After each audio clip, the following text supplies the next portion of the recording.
આજે આપણે સાંભળીશું દશામાના વ્રતની વિધિ અને કથા।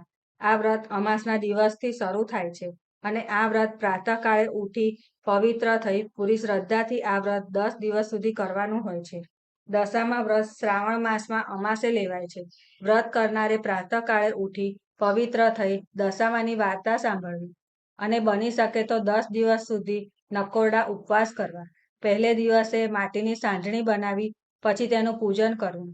10મે દિવસે તે સાંઢણીના જળમાં પધરાવી 5 વર્ષ પૂરા થયે વ્રતનું ઉજવણું કરવું। ઉજવણીમાં 1 રૂપાની સાંઢણી દાનમાં આપવી। આ વ્રતથી ખરાબ દશા પલટાય છે ને સુખ મળે છે। શ્રાવણ મહિનામાં અમાસના દિવસે ગામની સ્ત્રીઓ દશામાનું વ્રત લીધું હતું। વ્રતવાળી બહેનો નદીએ નાહવા જવા લાગી। નદીને કાંઠે રાજાનો મહેલ હતો। રાણીએ આટલી બધી સ્ત્રીઓને નહાતી જોઈ દાસીને પૂછ્યું, પેલી સ્ત્રીઓ કયું વ્રત કરે છે? દાસીએ નદીએ જઈને પૂછ્યું, તમે કયું વ્રત કરો છો? એક સ્ત્રીએ કહ્યું, અમે દશામાનું વ્રત કરીએ છીએ। બીજી સ્ત્રીએ કહ્યું, 10 સૂતરના તાતણા લેવા, તેને 10-10 ગાંઠો વાળવી અને દોરાને કંકુ દેવું। તે દોરો હાથે અને કળશે બાંધી દેવાનો। કળશે દોરો બાંધી દશામાના નામનો દીવો કરી સ્તુતિ કરવાની। દાસી મહેલમાં આવી અને રાણીને વાત કરી। રાત્રે રાજા આવ્યા એટલે રાણીએ કહ્યું, હું દશામાનું વ્રત કરું? રાજા કહે, તારે શા દુઃખ વ્રત કરવું છે? રાણી કહે, નિર્ધનને ધન મળે, પુત્ર પરિવાર વધે અને જીવનમાં શાંતિ મળે। રાજા કહે, મારે ધનની ખામી નથી, ઘોડા હાથી રાજપાટ બધું છે। રાજાના અભિમાન ભર્યા વર્તનોથી રાણી રીસાઈ ગઈ અને ખાધા વગર શયનખંડમાં જઈ સૂઈ ગઈ। રાજા ઉપર દશામાં કોપાયમાન થયા। રાત્રે રાજામાં ફરી વળ્યા। સવાર થતાં રાજ્યમાં અંધાધૂંધી થવા માંડી। ભંડારમાં પૈસાય મળે, કોઠારમાં જોવા જાય તો અનાજનો દાણો નહીં। રાજાને વિનાવીને કહેવા માંડી, હવે તમે પહેરેલા લુગડે બહાર નીકળો, તમારે માથે ખરાબ દશા બેઠી છે। રાજા અને રાણી 2 કુંવરોને લઈ ત્યાંથી ચાલી નીકળ્યા અને ગામને પાદરે ફૂલવાડીમાં બેઠા। ત્યાં તો ફૂલવાડી બળીને ભરમ થઈ ગઈ। રાણી રાજાને કહે છે, આપણી દશા કઠણ છે તો હવે આપણે અહીં રહેવામાં સાર નથી। આમ વિચારી રાજા રાણી ત્યાંથી નીકળ્યા। રસ્તામાં કુંવરને ભૂખ લાગી એટલામાં રાણીની બહેનપણીનું ઘર આવ્યું। રાણી કહે, બહેન, બટકું રોટલો આપીશ? જા જા ભિખારણ, મારા ઘરે બટકું રોટલો લેવા આવી છે તે શરમ નથી આવતી? બહેનપણીએ કહ્યું। તેઓ ત્યાંથી આગળ ચાલ્યા। કુંવરોને તરસ લાગી। રાણી અને રાજા કુંવરને લઈ વાવમાં પાણી પીવડાવવા જાય છે। ત્યાં બંને રાજકુંવરોને દશામાએ વાવમાં ખેંચી લીધા। રાણી રોતી અને કલ્પાંત કરતી રાજા પાસે આવી અને કહ્યું, આપણા બંને દીકરા વાવમાં પડી ગયા। રાજા કહે, કલ્પાંત શા માટે કરો છો? જેના હતા તેણે લઈ લીધા। ત્યાંથી તેઓ દૂર ચાલ્યા। એટલામાં રાજાની બહેનનું ગામ આવ્યું। રાજા કહે, આ તો મારી બહેનનું ગામ છે, તેમને મળ્યા વગર કેમ જવાય? ગામમાં પાલખી સાથે તેને કહેવડાવ્યું કે તમારી ભાઈ ભોજાઈ મળવા આવ્યા છે। બહેને વિચાર કર્યો કે ભાઈની કઠણ દશા હોય તો આવ્યા પણ હોય તો ઘોડાગાડી રથ પાલખી વગર કેમ આવે? બહેને સુખડી બનાવી। સુખડી અને સોનાનું ભારે સાંકળું લઈ તેને માટલીમાં મૂકીને મોકલાવ્યું। પરંતુ જ્યારે રાજાએ માટલી ખોલી ત્યારે સુખડી કોલસો થઈ ગઈ અને સાંકળું સાફ થઈ ગયું। રાજાએ વિચાર્યું કે માં જાણે બહેન મને મારી નાખવા રાજી ન હોય, પણ આ દશામાના જ ખેલ છે। તેમણે માટલીના ભોંયમાં ભંડારી અને આગળ ચાલી, અમને એક તરબૂચ ખાવા આપો તો સારું।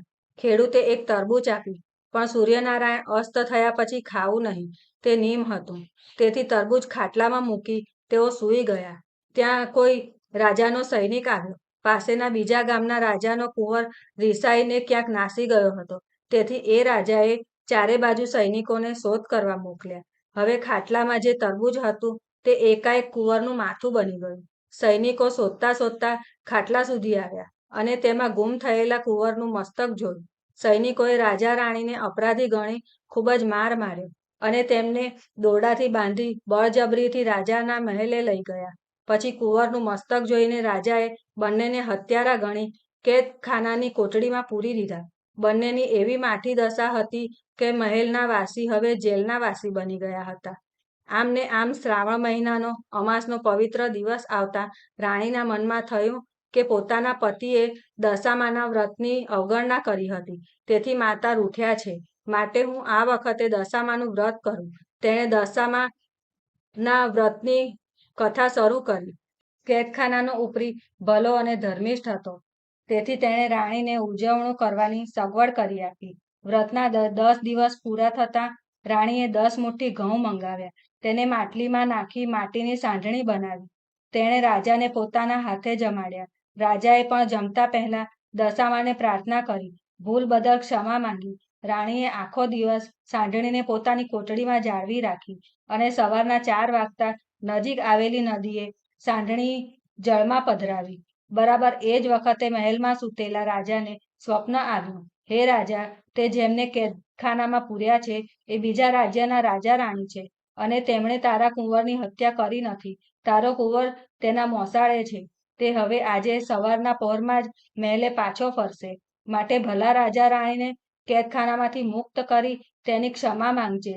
જે તે આ મારી વાત ન માની તે જેવી એ રાજા રાણીની અવદશા થઈ તેવી જ દશા તારી અને તારી રાણીની થશે. સ્વપ્નમાં દશામાએ રાજાને દોરવણી આપી હતી. રાજા પછી સૂતો નહીં અને મહેલમાં બધાને સ્વપ્નની વાત કહી જણાવ્યું કે સવારે કુંવર આવી જશે. સવારના પહોરમાં રાજકુંવર ઘેર મહેલ આવ્યો. રાજાએ ખાતરી કરી પેલું કુંવરનું માથું જોયું તો લીલું તાજું તરબૂચ હતું. સપનું સાચું પડ્યું, તેથી પેલા રાજા રાણીની જેલમાંથી જાતે લઈ આવી ક્ષમા માંગી. તેમને નવડાવી સારા વસ્ત્રો પહેરાવી જમાડ્યા બાદ રાજા રાણીને રજા આપી અને કહ્યું, તમે મારા ગુનામાંથી પણ તમારા ઉપર કોઈ દેવનો કોપ ઉતર્યો હોય તો તમે લાગે છે. રાણી રાજાને કહે છે કે ચાલો આપણે ચાલી નીકળીએ. હવે આપણી દશા વળતી લાગે છે. ત્યાંથી તેઓ ચાલી નીકળ્યા. રાજા રાણી ત્યાંથી રથમાં બેસી બહેનના ઘર પાસે જાય છે. રાજા વિચારે છે કે જાણે બહેન મારવા રાજી ન હોય, માટે માટલે કાઢી જોતા જઈએ. જ્યાં ખોદીને જુએ છે તો માટલીમાં સરસ ખાવા જેવી સુખડી અને સોનાનું સાંકળું દીઠું. માટલી રથમાં મૂકી રાજા રાણી આગળ ચાલ્યા. દશામાએ વિચાર્યું કે રાજાના બંને દીકરા લીધા ખરા, પણ પાછા આપવા કેવી રીતે? તેમણે ઘરડા ડોશીનું રૂપ લીધું. છોકરાને આંગળીએ વળગાડી આવ્યા અને બૂમ પાડી, ભાઈ રથ ઊભો રાખને. આ બંને રાજકુંવરો જેવા છોકરા ભૂલા પડી ગયા છે. રાજાએ રથ ઊભો રાખ્યો અને તેમણે પોતાના છોકરાઓને ઓળખ્યા અને બંને રાજકુમારોને વાલથી ઉપાડી લીધા. આ ડોશીમાં દશામાં હતા. તેમણે રાજાને કહ્યું, હે રાજા, હવે તમારી વળતી દશા થઈ છે. તમે તમારી રાણીના વ્રત અંગે ગમે તેમ બોલ્યા હતા, અભિમાનમાં વચનો બોલ્યા હતા, તેથી તમારી દશા કપરી બની હતી. હવે તમને સમજાયું હશે કે કોઈ પણ દેવદેવીને અગર કોઈ વ્રતની અવગણના કરવાથી કેવી બુરી દશા થાય છે. હવેથી તમે કોઈ પણ દેવદેવીની નિંદા કરશો નહીં, કોઈ પણ વ્રત વગોડશો નહીં. આટલું કહી ડોશી રૂપે આવેલા દશામાં અંતર્ધ્યાન થઈ ગયા. બધા રથમાં બેસી આગળ વધ્યા ને રાજા રાણી બહેનપણીના ઘર આગળ આવ્યા. આ એ જ બહેનપણી હતી કે જેણે પ્રથમ મુલાકાત વખતે રાણીને ધુત્કારી કાઢી હતી. એ જ બહેનપણી દોડીને રાણીને ભેટી પડી અને બધાને જમીને જવા કહ્યું. રાણી બોલી, બહેન, મારે દશા કઠણ હતી ત્યારે તે કટકો રોટલો ખાવા આપ્યો નહોતો, એટલે હવે તું મિષ્ટાન જમાડે કે નકામા છે? રાણીએ રાજાને રથ હંકારી મૂકવા કહ્યું. ત્યાંથી નીકળી તેઓ પેલી ફૂલવાડી આગળ આવ્યા અને તેઓ વાડીમાં બેઠા. તેવી જ બળી ગયેલી વાડી લીલીછમ બની ગઈ. રાજાના આગમનની ગામમાં ખબર પડી ગઈ કે રાજા રાણી અને કુંવરો અનેક કષ્ટો વેઠીને સુખરૂપ પાછા ફર્યા છે.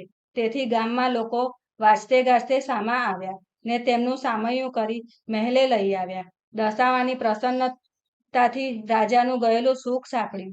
રાણી દશામાનું વ્રત કરતી હતી. તેને 5 વર્ષ પૂરા થયા એટલે વ્રતનું ઉજવણું રૂઢી રીતે કરી રૂપાળી સાંઢણીને જળમાં પધરાવી. બ્રાહ્મણોને દક્ષિણા આપીને વ્રતની પૂર્ણાહુતિ કરી. હે દશામાં, જેવી રીતે રાજા રાણીની દશા વાળી તેવી રીતે તમારું વ્રત કરનારને અને આ વાર્તા સાંભળનારને રૂઢી સંપત્તિ આપજો. જય દશામાં. જેવા રાજા રાણીને ફળ્યા એવા વ્રત કરનાર સૌને ફળજો. જય દશામાં.